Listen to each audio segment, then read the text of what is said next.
স্বাগত সবাইকে।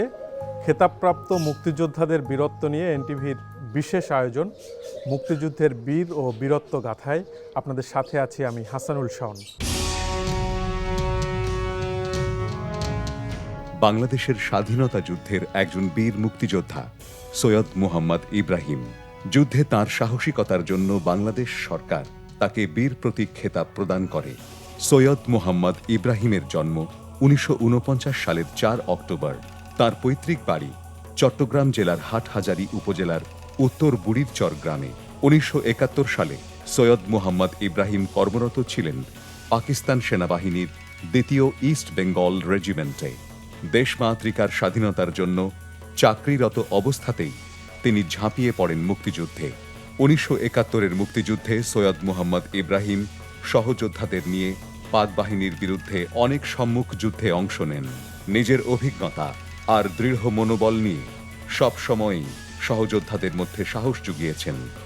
জীবন বাজি রেখে যুদ্ধ করেছেন স্বাধীন বাংলাদেশ প্রাপ্তির আকাঙ্ক্ষায়। স্বাধীনতার পরেও সৈয়দ মোহাম্মদ ইব্রাহিম কর্মরত ছিলেন বাংলাদেশ সেনাবাহিনীতে। 1996 সালে তিনি চাকরি থেকে অবসর নেন মেজর জেনারেল হিসেবে। 2007 সালে বাংলাদেশ কল্যাণ পার্টি নামে একটি নতুন রাজনৈতিক দল প্রতিষ্ঠা করেন তিনি। যতদিন দেহে প্রাণ আছে ততদিন দেশ ও দেশের মানুষের জন্য কাজ করে যেতে চান 71-এর এই বীর সৈনিক। দর্শক, আজ আমরা কথা বলবো রণাঙ্গনের একজন বীর সৈনিক, এদেশের একজন শ্রেষ্ঠ সন্তান, বীর মুক্তিযোদ্ধা, বীর প্রতীক অবসরপ্রাপ্ত মেজর জেনারেল সৈয়দ মোহাম্মদ ইব্রাহিমের সাথে। স্যার, আপনাকে স্বাগত আমাদের এই বিশেষ আয়োজনে। হাসানুল শাওন, আপনাকেও ধন্যবাদ, এনটিভিকে ধন্যবাদ, দাওয়াত দিয়েছেন, ইন্টারভিউ নিচ্ছেন, থ্যাংক ইউ। আমরা একেবারে শুরুর দিনগুলো সম্পর্কেই জানতে চাইব। সেটি হচ্ছে যে পাকিস্তান সেনাবাহিনীতে নিয়মিত সদস্য হয়েও মানে মুক্তিযুদ্ধের শুরুতে আসলে যুদ্ধে যোগদানের গল্পটা শুরুতে জানতে চাই। আপনার মাধ্যমে দর্শক এবং শ্রোতাকে আমি শুভেচ্ছা জানাই, শ্রদ্ধা জানাই, আসসালামু আলাইকুম। যে প্রশ্নটা আপনি করেছেন যে পাকিস্তান সেনাবাহিনীর একজন নিয়মিত সদস্য হয়েও মুক্তিযুদ্ধে যোগদান, আপনাকে এই জায়গায় একটু বলে রাখতে চাই যে পাকিস্তান সেনাবাহিনীতে বাঙালিগণ যে চাকরি করতেন তারা দুটো ভাগে ছিলেন। এক ভাগকে আমরা বলতে পারি পাকিস্তান সেনাবাহিনীর পদাতিক করে ইস্ট বেঙ্গল রেজিমেন্টে যারা চাকরি করতেন, আর আরেকটা হচ্ছে পাকিস্তান সেনাবাহিনীর বাকি সব জায়গায়। ওকে, এখন ইস্ট বেঙ্গল রেজিমেন্ট মানে কিন্তু সমস্ত বাঙালিদের নিয়ে সৈন্য। আপনি ছোটোকালে নিশ্চয়ই কবি নজরুল ইসলাম বাংলাদেশ জাতীয় কবি জীবন পড়েছেন, বলা হতো 49 নম্বর বাঙালি পল্টনে তিনি চাকরি করেছেন। তো সেরকম বাংলাদেশে মুক্তিযুদ্ধ শুরুর সময় চট্টগ্রামে 16 শহর, কুমিল্লা ময়নামতি সেনানিবাস, ঢাকার 31 কিলোমিটার দূরে গাজীপুর বা জয়দেবপুর গ্রামে ভাওয়াল রাজার রাজবাড়িতে 2য় ইস্ট বেঙ্গল রেজিমেন্ট, যশোর ক্যান্টনমেন্টের মধ্যে 1ম ইস্ট বেঙ্গল রেজিমেন্ট এবং সৈয়দপুরে, বৃহত্তর রংপুরের সৈয়দপুরে 3য় ইস্ট বেঙ্গল রেজিমেন্ট। আমরা সব বাঙালি ছিলাম। তো এই বাঙালিরাই কিন্তু মুক্তিযুদ্ধের নিউক্লিয়াস ছিল যখন বিদ্রোহটা ঘটে 26 তারিখ মধ্যরাত থেকেই। আমার অবস্থান ছিল গাজীপুর, যেটা আজকে মানুষ চেনে, আর তখন এটাকে জয়দেবপুর বলা হতো বেশি। গ্রামটার নাম জয়দেবপুর, ভাওয়াল রাজার রাজধানী। আর ভাওয়াল রাজাদের যে রাজবাড়ি, ওটাতে আমরা অবস্থান করতাম। রাজবাড়ির 12 নম্বর রুম, পশ্চিম দিকে মুখ, দিঘির সানবাঁধানো ঘাটের দিকে আমার রুমের মুখ ছিল। সেখানে আমাদের চতুর্দিকে বাঙালি ছিল। এটা একটা সেনানিবাস, কিন্তু আমরা একলা ছিলাম। ফলে আমাদের একটা মারাত্মক অ্যাডভান্টেজ ছিল যে চতুর্দিকে বাঙালি, তরুণদের সঙ্গে, আমিও আর্মির তরুণ, আমরা মেলামেশা করতে পারতাম, সব খবর জানতে পারতাম। এরকম একটা পরিবেশে আপনাকে জানিয়ে রাখি, যেটা বাংলাদেশের মুক্তিযুদ্ধের ইতিহাস প্রসঙ্গে কেউ জানে কেউ জানে না। 26শে মার্চ আমাদের স্বাধীনতা দিবস, কিন্তু 26শে মার্চের 7 দিন আগে 19শে মার্চ 1971 এই 2য় ইস্ট বেঙ্গল রেজিমেন্ট এবং এই জয়দেবপুরের জনগণ সম্মিলিতভাবে পাকিস্তান সেনাবাহিনীর বিরুদ্ধে, কর্তৃপক্ষের বিরুদ্ধে তথা পাকিস্তান নামক রাষ্ট্রের বিরুদ্ধে প্রথম সশস্ত্র প্রতিরোধ গড়ে তুলেছিল। এই কথা অনেকে জানে না, আর অনেকে যারা জানে তারা আবার পরশ্রী কাতরতার কারণে এটিকে স্বীকার করে না, প্রচার করে না। সেক্ষেত্রে এই যুদ্ধের সময় তো আসলে অনেক অভিযানে আপনি ছিলেন, নেতৃত্ব দিয়েছেন, অগ্র ভূমিকা পালন করেছেন। তো সেরকম কিছু অভিযানের কথা যদি বিশেষভাবে বলেন আমাদেরকে। আমি আপনার এই সংক্ষিপ্ত ইন্টারভিউতে আমাদের প্রথম দিকের ঘটনাটা একটা, সেটা হলো মানুষের মনটা কিন্তু আবেগ, রাগ, উত্তেজনা, আশা, হতাশা সব কিছুর মিশ্রণ, সব কিছুর আশ্রয়স্থল এই জায়গাটা। 1971 সালের মে মাসে আমরা যখন যুদ্ধ করছিলাম তেলিয়াপাড়া নামক চা বাগানে, 2-3 বার পাকিস্তান সেনাবাহিনী আক্রমণ করেছে, 2-3 বার আমরা প্রতিহত করেছি। আর তেলিয়াপাড়ার অবস্থানটা জানিয়ে দেই। তেলিয়াপাড়া হচ্ছে বর্তমান হবিগঞ্জ জেলা, বর্তমান মাধবপুর উপজেলা, তেলিয়াপাড়া ইউনিয়নের তেলিয়াপাড়া গ্রামের তেলিয়াপাড়া চা বাগান। আর সেখানে আশরাফ আলী দেওয়ান নামে আওয়ামী লীগের সেক্রেটারি ছিল। আশরাফ আলী দেওয়ানকে যদি আমি বীরশ্রেষ্ঠ উপাধি দিতে পারতাম আমি দিতাম, সেবার জন্যে, মুক্তিযোদ্ধাদের সহায়তার জন্যে। তো সেখানে আমরা প্রায় 21 দিন দীর্ঘ একটা যুদ্ধ চলে তেলিয়াপাড়া, এটা মে মাসের কথা। সেখানে তৎকালীন ক্যাপ্টেন আব্দুল মতিন, তৎকালীন ক্যাপ্টেন সুবিদ আলী ভূঁইয়া, তৎকালীন ছাত্র সেলিম, তৎকালীন ছাত্র আনিস, তৎকালীন ছাত্র সাদেক, এটা সব ছিল। তৎকালীন সেকেন্ড লেফটেন্যান্ট সৈয়দ মোহাম্মদ ইব্রাহিম। আমাদের পিছনে ছিল একটা ছড়া, ছড়া মানে পাহাড়ি ছড়া, পানি যায়। এই ছড়াটাই ছিল বাংলাদেশ এবং ইন্ডিয়ার সীমান্ত, ছড়ার মাঝখান দিয়ে। তো সেই যুদ্ধে 21 দিন পর আমরা আমাদের অবস্থান থেকে নিজেদেরকে প্রত্যাহার করতে বাধ্য হলাম। আমরা গেলাম তেলিয়াপাড়ার অপর পারে, গ্রামের নাম সিমনা। সিমনার মাটি হলো ইন্ডিয়ার মাটি। আপনাকে তুলে ধরতে চাচ্ছি 1971-এর সেই মে মাসের স্মৃতিটা, যে বাংলার মাটি ত্যাগ করে যখন আমরা ইন্ডিয়ার মাটিতে যাচ্ছি তখন আবেগটা চরমে ছিল। এই দেশের মাটিতে আবার কবে ফিরে আসব। যদিও আমরা তার 2 দিন পরেই ফিরে এসেছি অপারেশন করার জন্যে, কিন্তু ওই আবেগটা আপনাকে তুলে ধরলাম, সৈনিকদের আবেগ। আপনাকে এখন ক্যাসেট যেমন আগায় নিয়ে যায়, এরকম করে আগেই চলে যায়। ডিসেম্বরে যাই, একদম ফিনিশিং টাইম। ডিসেম্বরে, নভেম্বরের 30 তারিখ রাত্রেবেলা আমরা অবস্থান গ্রহণ করি বাংলাদেশের ভেতরে 1 কিলোমিটার 2 কিলোমিটার ভেতরে। ওখানে রেল লাইন যায় উত্তর থেকে দক্ষিণ, আর রেল লাইনের সমান্তরাল প্যারালালে হচ্ছে সীমান্ত রেখা। সীমান্ত, বাংলাদেশ ভারত সীমান্তটা হচ্ছে পূর্ব দিকে, রেল লাইনটা হচ্ছে পশ্চিম দিকে। আর রেল লাইন থেকে 2-2.5 কিলোমিটার দূরে হচ্ছে তিতাস নদী। আমরা তিতাস নদীর তীরে এসে পজিশন নিলাম। রাজাপুর নামক রেল স্টেশন আক্রমণ করব। রাজাপুর রেল স্টেশন হচ্ছে আখাউড়া থেকে 2 কিলোমিটার উত্তরে, 1.5 কিলোমিটার উত্তরে। তো পহেলা সকালবেলা ভোর 4:30-5টায় আমরা রাজাপুর আক্রমণ করলাম, পাকিস্তানিদের ধ্বংস করলাম। পাকিস্তানিরা পালায় গেল, কিছু ডেড বডি পালায় গেল, কিছু অস্ত্র পালায় গেল। এরপরে সঙ্গে সঙ্গে we continued our attack on Akhaura. Akhaura ছিল রাজাপুর থেকে দক্ষিণে। আখাউড়া বিখ্যাত রেল জংশন শহর, it is called railway town. সেটা পাকিস্তানিদের দখলে ছিল। আখাউড়ার পরিকল্পনাটা ছিল উত্তর দিক থেকে 2য় ইস্ট বেঙ্গল রেজিমেন্ট আক্রমণ করবে। 2য় বেঙ্গল হলো যে ব্যাটালিয়নে আমি একজন লেফটেন্যান্ট, তখন প্রমোশন পেয়েছি।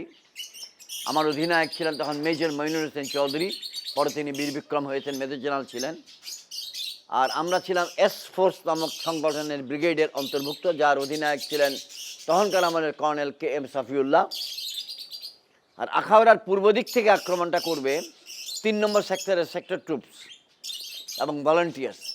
আর আখাউড়ার দক্ষিণ দিক থেকে আক্রমণটা করবে ভারতীয় সেনাবাহিনীর 2টি পদাতিক ব্যাটালিয়ন। আর আখাউড়ার পশ্চিম দিকটা খোলা থাকবে, যাতে করে সৈন্যবাহিনী, পাকিস্তানিরা পালাইতে চাইলে পালাইতে পারে, এবং জানা কথা পালাইতে গেলে তারা তিতাস নদীতে পড়বে এবং মারা যাবে, কারণ পশ্চিমেই তো তিতাস নদী। সেই সময় ডিসেম্বর মানে আরও 15 দিন পর। আমি ডিসেম্বর, আপনাকে গল্পটা বলছি, ফার্স্ট উইক অফ ডিসেম্বর 1971 নাও। তো সেই আখাউড়ার যুদ্ধ 4 দিন 4 রাত চলে। ওখানে একটা জিনিস আমাদের নিত্য সঙ্গী ছিল, শেলিং, গোলন্দাজ বাহিনীর শেলিং, আর্টিলারি শেলিং। সারা দিন সারা রাত কখন শেলিং হবে আর কখন হবে না এই কথা কেউ বলতে পারবে না। আমাদের অনেক সৈনিক সেখানে শহীদ হয়েছে শেলিংয়েই। আর সম্মুখ সমরটা একদম পাকিস্তানিদের সঙ্গে মুখোমুখি যেটা হলো সেটা হয়ে গেল 4 তারিখ সন্ধ্যা থেকে নিয়ে 5 তারিখ সকাল পর্যন্ত। আর এই দিনগুলোতে আমরা একটু একটু করে আগাচ্ছিলাম, একটু একটু করে আগাই, একটু একটু করে আগাই। ওরা প্রচণ্ড গোলাগুলি করে, আমরা প্রচণ্ড গোলাগুলি করি। রাত্রে আমরা পেট্রোলিং করি ওদেরকে দেখতে কোনখানে অবস্থানটা আছে, আর ওরা চেষ্টা করে আমরা কোথায় আছি বের করতে, কিন্তু ওরা খুব বেরোতো না। আর খুব মজার একটা কাহিনী বলে দেবো আপনাকে এখানে, যুদ্ধের ময়দানে কিন্তু রসিকতা চলে। সেটা হলো এরকম যে আখাউড়া দখল করেছিল যে পাকিস্তানি ব্যাটালিয়ন, সেটা ছিল ফ্রন্টিয়ার ফোর্স রেজিমেন্টের 12তম ব্যাটালিয়ন, সংক্ষেপে বলা হয় 12 FF রেজিমেন্ট। সেটার অধিনায়ক ছিলেন জনৈক লেফটেন্যান্ট কর্নেল কাইয়ুম খান। ঘটনাক্রমে সেই ডিসেম্বর 71-এর 1.5 বছর আগে এই লেফটেন্যান্ট কর্নেল কাইয়ুম খান জয়দেবপুরে 2য় বেঙ্গল রেজিমেন্টের সিও ছিলেন। তাহলে কাইয়ুম খান যে ব্যাটালিয়নটার অধিনায়ক এখন আখাউড়ায়, বর্তমান অধিনায়ক ডিসেম্বর 71-এ, তিনি মোকাবেলা করছেন যে ব্যাটালিয়ন তিনি নিজে অধিনায়ক ছিলেন 1.5 বছর আগে। তো আর ওটা 12 FF ছিল, বলা হতো 12 FF রেজিমেন্ট। আমরা বলতাম 12 FF-এর 12টা বাজাবো। বাংলা ভাষায় 12টা বাজানো মানে কিন্তু আপনি জানেন যে সব কিছু সর্বনাশ করে দেওয়া। এটা একটা রসিকতা। তো আমরা সে আখাউড়ার যুদ্ধে ফক্সল করতাম। ফক্সল মানে কলসির মতো করে মরিচা খোদাই করতাম, যেন একটা মানুষ ওর ভিতরে বসতে পারে। কারণ আমরা তো কয়েক ঘন্টার জন্য করতাম মাত্র, তারপর আরেকটা করে আবার আরেকটা দিয়ে যেতাম। এগুলো সব নতুন নতুন জিনিস আমরা সেখানে করতে বাধ্য হয়েছি। আর নায়েব সৈয়দের আশরাফ ছিল একজন। একদিন রাত্রেবেলা গোলন শেলিং হচ্ছে, মনে করেন আপনি শাওন বসে আছেন, আপনি একটা ফক্সহোলে বসে কলসির মতো করে খোঁড়া একটা ফক্সহোলে বসে আছেন, প্রচণ্ড অন্ধকার রাত্রি, আমরা শেলিং হচ্ছে। শেলিং শেষ হয়ে আমি বললাম আশরাফকে ডাকো। একজন সৈনিক এসে আমাকে, নাজিম সৈনিক এসে বলল নাই। আমি বললাম আশরাফকে ডাকো না, বলে নাই। অর্থাৎ যুদ্ধের ময়দানে মানুষের মস্তিষ্ক চিন্তা চেতনা কেমন থাকে এটা অতি নগণ্য উদাহরণ। আমি বললাম নাই মানে কই গেছে, বলে বললাম স্যার নাই। সে কিন্তু আর বলছে না যে কি হয়েছে, আর আমিও রেগে যাচ্ছি, নাই মানে কি আবার, কারণ এত সেলিং হচ্ছিল। আমার বয়স তখন 22। আসলে তার কি হয়েছিল? আসলে তখন আমি বললাম কই গেছে দেখ চল। তো গেলাম ওর মরিচের কাছে, আমার ট্রেঞ্চের থেকে ওর ট্রেঞ্চটা হয়তো 30 মিটার দূরে, 40 মিটার দূরে। তো যাই আমি বলে এই না আশরাফ, এমনি করে হাত দিছি। হাত দিতেই ওর গলার এই জায়গাটার উপর আমার হাতটা পড়েছে, চোখ রক্ত, গলাটা উড়ে গেছে। কাছে একটা শেল পড়েছিল, ওটার স্প্লিন্টারটা 45 ডিগ্রিতে এরকম যদি যায়, আপনার গলাটাতে মাটির থেকে যদি শেলটা এরকম যায়, আপনার গলাটা উড়ে চলে যাবে। তো এই অভিযানে মূলত আপনাদের দলে আসলে কতজন সদস্য ছিলেন? আমরা তো 2য় বেঙ্গল রেজিমেন্ট। আপনারা যারা নতুন প্রজন্ম সেনাবাহিনী সম্বন্ধে কম জানেন, জনগণও অনেক বেশি জানে না। একটা কথা বলে নেই, এই যে কিচিরমিচির আওয়াজ শুনছে সম্মানিত দর্শক, এটা কিন্তু প্রাকৃতিক, এটা আর্টিফিশিয়াল মিউজিক না। এই বাংলার প্রকৃতি, এই বাংলার সৃষ্টি, এই বাংলার পাখি, নদ নদী, এই বাংলার মানুষকে বাঁচানোর জন্যই সেই মুক্তিযুদ্ধরা ছিল। আমরা সেকেন্ড বেঙ্গলের কথা বলছিলাম, আমাদের তখন প্রায় 600 থেকে 650 লোক হয়। আর সেক্টর 2 ছিল পূর্ব দিকে প্রায় 350। আর ভারতীয় ব্যাটালিয়ন যারা দক্ষিণ দিক থেকে যারা আক্রমণ করছে তারা ছিল প্রায় 1000-এর বেশি। একটা ব্যাটালিয়নে 600 থেকে 700 থাকে আর কি সাধারণত। আপনি বলছিলেন যে এই অভিযানে সহকর্মীদের হারাচ্ছিলেন, সহযোদ্ধাদের হারাচ্ছিলেন, আর আপনাকে আরো একটা কথা বলি, মানে এভাবে এগিয়ে যাচ্ছে। ঢাকা সেনানিবাসে একটা রাস্তা আছে, এটার নাম শহীদ বদিউজ্জামান রোড। বদিউজ্জামান এবং আমি 1970 সালের সেপ্টেম্বর মাসে 6 তারিখ কমিশন পেয়েছি পাকিস্তান মিলিটারি একাডেমি কাকুল থেকে। বদিউজ্জামান শহীদ হয়ে যায় 4 ডিসেম্বর সন্ধ্যাবেলা 7:30টায়। তো আমারই বন্ধু সারাদিন সিগারেট খেত, রাত্রে সিগারেট খেতে পারতো না। তো মাগরিবের নামাজের আগে বলতেছে, সন্ধ্যার আগে, দোস্ত শেষ সিগারেটটা দেয়। বলে শেষ কেন? কয়েক খায়ে মরে যাবো, বুঝতেছি। ওই সিগারেট শেষ খাওয়ার 7:30টায় সে শহীদ হয়ে গেল।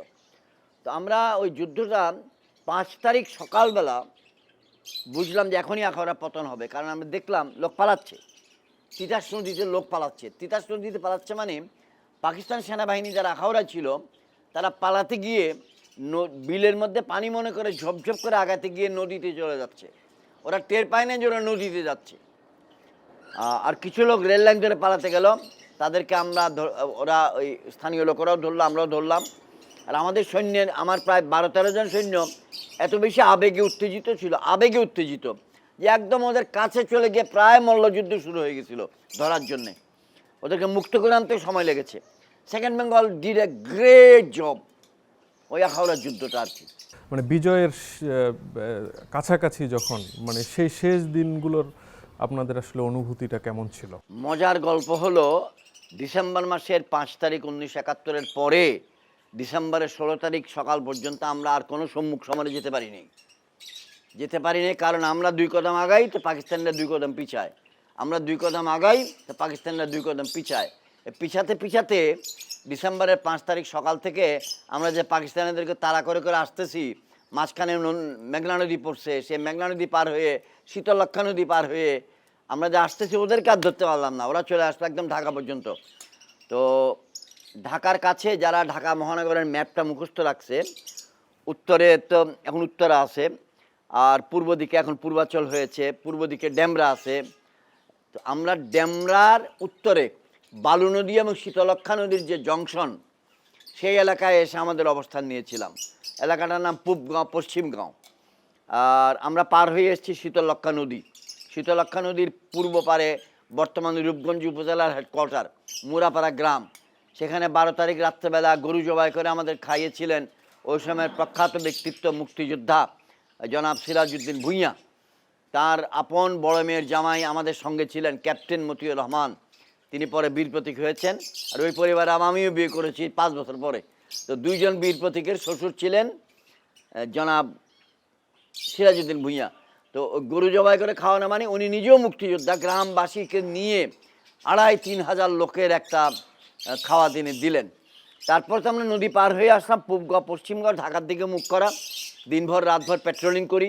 পেট্রোলিং করা মানে হচ্ছে আপনাকে জানতে চেষ্টা করা শত্রুর অবস্থান সম্বন্ধে, শত্রুর কর্মকাণ্ড সম্বন্ধে। তো আমরা যদি পাকিস্তানিরা আত্মসমর্পণ না করতো, তাতে আমাদেরকে ঢাকা শহরে ঢুকে যুদ্ধ করতে হতো। তার জন্য আমরা প্রস্তুত হচ্ছিলাম।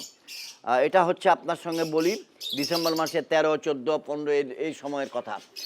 আর ডেমরাতে একটা জুট মিল ছিল, করিম জুট মিলস, করিম সিল্ক মিলস, এরকম একটা জুট, করিম সিল্ক মিলস বা করিম জুট মিল, ভুলে গেলাম।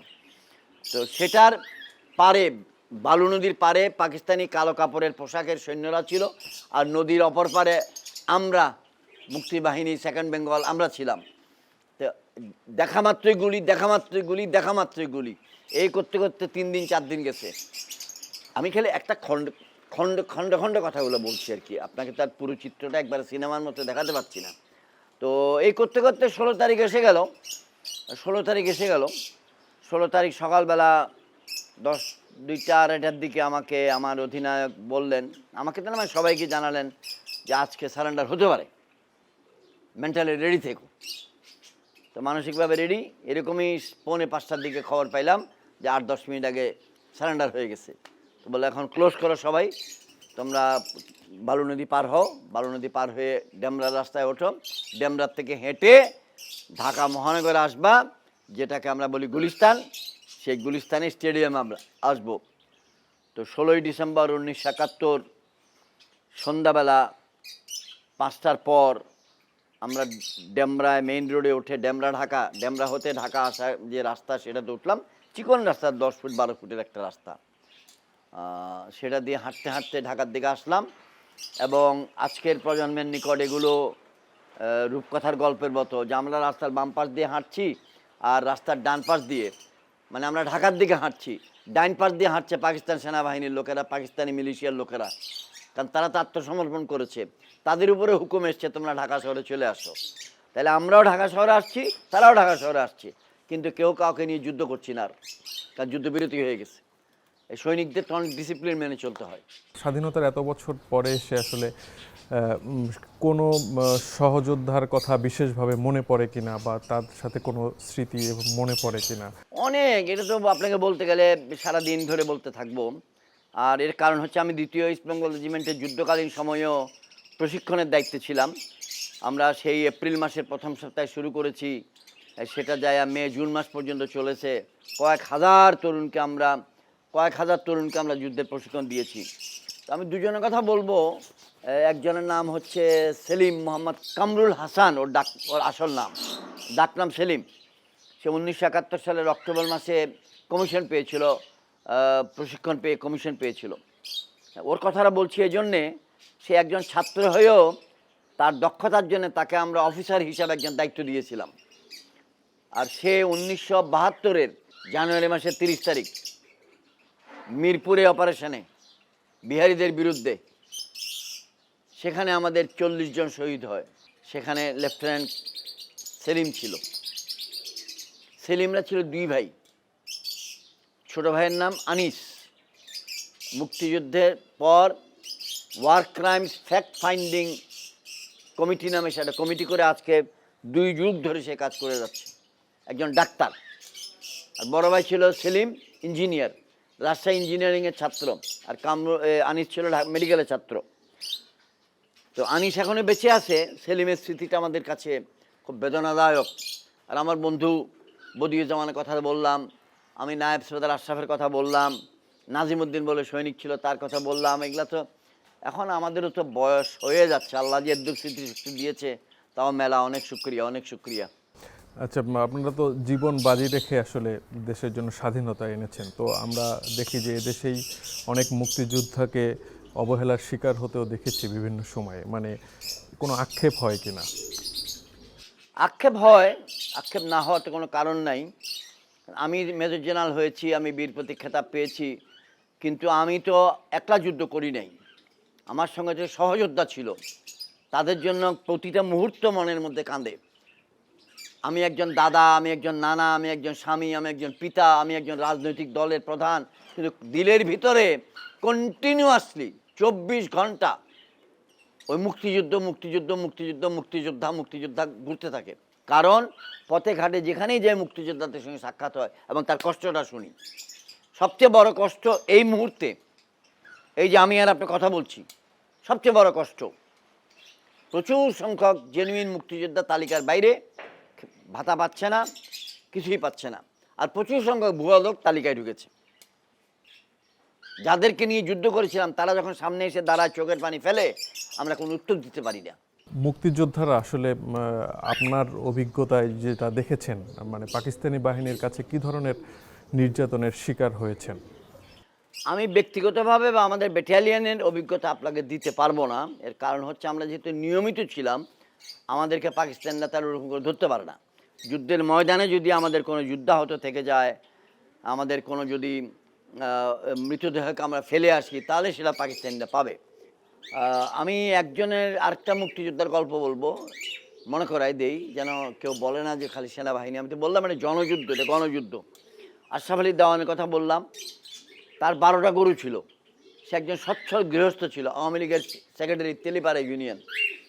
সে কারো কাছে হাত না পেতে তার গোলায় যত চাউল ছিল, ধান ছিল, এগুলো সবার আগে আমাদের খাওয়াইছে। তার গরুগুলো আগে খাওয়াইছে। তারপরে সে বলছে যে এখন বাকি লোকের থেকে আমাদের লাগবে। এটা একদম মুক্তিযুদ্ধের শুরুর দিকে 1 মাস 1.5 মাসের কথা, যখন ভারতীয় সেনাবাহিনী আমাদেরকে রেশন সাপ্লাই দেওয়ার কোনো প্রক্রিয়া শুরু হয় নাই। একজন দুলালের নাম বলবো। দুলাল হচ্ছে তেলিয়াপাড়া থেকে একটু দক্ষিণে হরসপুর নামক একটা রেল স্টেশন আছে, রেল লাইন দেখলেই পাবেন। হরসপুর এলাকার একজন বাসিন্দা ছিল। সে প্রশিক্ষণ নিয়েছে আমাদের হাতে। হরসপুর এলাকায় যুদ্ধ হচ্ছে, আমাদের প্রতিরক্ষা অবস্থান পাকিস্তানরা আক্রমণ করতেছে। দুলালের পেটে গুলি লেগেছিল এই জায়গায়, এই যে ঠিক এই জায়গায়, আঁতুরি ভুতুরি সব বেরিয়ে গেছে। দুলাল সেগুলাকে চেপে রাখছে, তার কাছে কেউ যেতেও পারছে না। সেখান থেকে জোর করে বলছে আমার হাতে যতক্ষণ শক্তি আমি গুলি করবো, আমাকে সরাবা না। সে দুলাল একজনের নাম আপনাকে বললাম, we had dozens and dozens and dozens of Dulal, যারা এরকম করেছে। একটা ছেলে ছিল হান্নান, বাট্টু, এরকম, মানে গ্রোথ কম, বয়স হয়েছে, এখন ছোট দেখে রাইফেলটাই তার সমান হয়ে যায়। সে বলে আমি রাইফেল নিব না। বয়স কত ছিল? ও বয়স ছিল বোধহয় 16, 16.5 এরকম। তো বলে আমি রাইফেল নিব না। কি নিবি তুই? বলে আমি এলএমজি নিব। ওরে কোনো মতেই আমরা রাইফেল না হইতে পারলাম না। সেও এরকম যুদ্ধ করতে করতে মারা গেছে, শহীদ হয়েছে। তারপরে বেলাবতে, নরসিংদীর বেলাবতে যারা গরিলা যুদ্ধ করতো তারা আমাদের সেক্টরের অধীন ছিল, অর্থাৎ নিয়ন্ত্রণটা ছিল আমাদের ওখানে। আর যুদ্ধটা হচ্ছে বাংলাদেশের ভেতরে, কিশোরগঞ্জ, নরসিংদী, গাজীপুর, তারপরে হবিগঞ্জ, নেত্রকোনা, এগুলো আমাদের সেক্টরের অধীনে ছিল। তো সেই বেলাব যুদ্ধে 27 জন শহীদ হলো সুবেদার আবুল বশরের নেতৃত্বে। 27 জন এক যুদ্ধে, সকাল থেকে নিয়ে সন্ধ্যা পর্যন্ত। আর পাকিস্তানিদের একটা লঞ্চ 100 জনের মতো সৈনিক নদীর মাঝখানে ডুবে গেছিল। পাকিস্তানিদের দ্বিতীয় লঞ্চ পিছন দিয়ে পাড়ে উঠলো, উঠে আমাদের সঙ্গে সম্মুখ সমরে লিপ্ত হলো, আমাদের দলের সঙ্গে। তো উই লস্ট 17 জন, আমি ভুল বলছি, আল্লাহ মাফ করুক, আল্লাহ মাফ করুক, 17 জন। আর একটা লঞ্চ পুরো 100 জন সৈনিক ডুবে গেছে এই মেঘনা নদীতে বেলাবতে। দীর্ঘ মানে এই স্বাধীনতা যুদ্ধ চলাকালীন এই দীর্ঘ সময় আসলে মুক্তিযোদ্ধাদের যারা আপনারা সম্মুখ যোদ্ধা ছিলেন, মানে পরিবারের সাথে আসলে যোগাযোগটা। ও মা গো, 1971 সালের মার্চ মাসের 15 তারিখ আমি সর্বশেষ সংবাদ পেয়েছিলাম বা আমার পিতামাতার সঙ্গে চট্টগ্রামে। আর সেই পিতামাতার সঙ্গে আমার যোগাযোগ হলো 1972 সালের জানুয়ারি মাসের 11 তারিখ। এবং মুক্তিযোদ্ধা যারা ছিল তাদের সকলের অবস্থা এরকম। 1971-এর মার্চ মাসের 26 তারিখ যখন আমরা জয়দেবপুর রাজবাড়ি ছেড়ে চলে যাব, আমাদের ব্যাটালিয়নের ধর্মীয় শিক্ষক মোহাম্মদ ইলিয়াসকে দায়িত্ব দিলাম যে পরিবারগুলো এখানে থাকবে, সৈনিকদের পরিবার, 40টা পরিবার, এদেরকে শান্তিতে নিরাপদে আপনি বাড়িতে পৌঁছানোর বন্দোবস্ত করে পরে আমাদের কাছে যোগ দিবেন। সে এদেরকে জয়দেবপুর থেকে পাঠানোর বন্দোবস্ত করেছে। 2.5 মাস পর সে আবার ইন্ডিয়াতে যে আমাদের সঙ্গে যুক্ত হয়েছে। তো পরিবারের সঙ্গে যোগাযোগটা ছিল একটা আকাশ কুসুম কল্পনা। পরিবার বলে যে একটা জিনিস আছে এটা মাথায় ছিল না, আসল কথা হলো এটা। আর আমরা তো এমনিও যুবক ছিলাম, অবিবাহিত ছিলাম। আমি কথাটা বলছি যারা ম্যারিড তাদের জন্যে। তা আমাদের স্ত্রী পুত্র না থাকতে পারে, আমাদের তো পিতামাতা ছিল, কিন্তু পিতামাতার কথাও কেউ চিন্তা করি নাই। আমি তো ব্যক্তিগতভাবে 9 মাসে কোনো ক্যামেরার সামনে যাই নাই। 9 মাসের প্রথম 6 মাস চুল কাটি নেই। 9 মাসের প্রথম 1 মাস আমি একটা হাফ প্যান্ট আর গেঞ্জি পরেছিলাম। এক হাফ প্যান্ট এক গেঞ্জিতে 1 মাস কাটাইছি পুরা। অর্থাৎ জীবনটা কঠিন ছিল এবং আমার থেকে আরও অনেক বেশি, শতগুণ বেশি কষ্ট করেছে গেরিলা মুক্তিযোদ্ধারা। জি, আপনাকে অনেক ধন্যবাদ আসলে মুক্তিযুদ্ধকালীন সেই স্মৃতিগুলো আরেকবার এনটিভির দর্শকদের কাছে তুলে ধরার জন্য। আমি একটু ধন্যবাদ দিতে চাই আমার বক্তব্যের একদম শেষ প্রান্তে যার নেতৃত্বে মুক্তিযুদ্ধ করেছিলাম, সে বঙ্গবন্ধু শেখ মুজিবুর রহমান, প্রবাসী মুক্তিযোদ্ধা সরকার, প্রধান সেনাপতি কর্নেল ওসমানী, সবার প্রতি স্যালিউট, সহযোদ্ধাদের স্মৃতির প্রতি আমার সম্মান, এবং যে সামরিক নেতৃত্বের অধীনে যুদ্ধ করেছি আমার ব্যাটালিয়ন কমান্ডার, আমার সেক্টর কমান্ডার, আমার সহযোদ্ধা, তাদেরকে যেন আল্লাহ তাআলা হেফাজত করেন। এনটিভির জন্যে দোয়া। দর্শক, এনটিভির বিশেষ এই আয়োজনে একজন বীর মুক্তিযোদ্ধার সাহসিকতা আর বীরত্বের জানা অজানা নানা গল্প আমরা শুনলাম। আজ এখানেই শেষ করছি। সবাই ভালো থাকবেন, সুস্থ থাকবেন। ধন্যবাদ সবাইকে।